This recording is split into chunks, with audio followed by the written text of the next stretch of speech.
தாங்க நான் பாசிட்டிவாக ஒரு கிளைமாக்ஸும் நான் சொன்னேன்.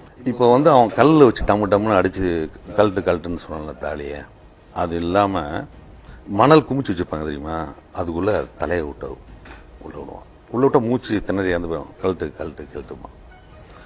அவன் கழட்ட மாட்டான், திருப்பியும் உள்ளே வச்சு எடுக்க மாட்டான். சரி, அவன் உயிர் பழக்கணும்னு சொல்லிட்டு அவன் சொல்லுவான்.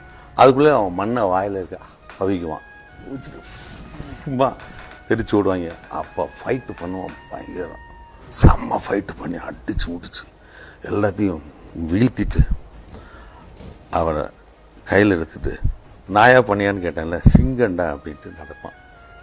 இது ஐயோ பயங்கரமாக இருக்குது. 13 ரீல் முடிய ரீல், 14th வந்து சினிமா.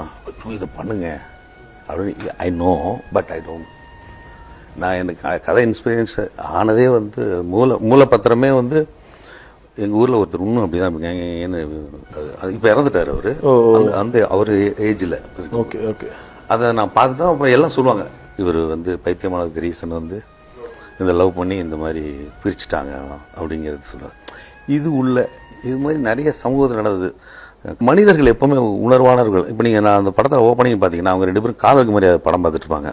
அதில் எப்போ சேருவாங்க, அதுக்குள்ளே இந்த கிளவி கத்துன்னு சொல்லுவாங்க. சினிமாவில் அவங்க ஒத்துக்குவாங்க, ஆனால் ரியலில் ஒத்துக்க மாட்டாங்க.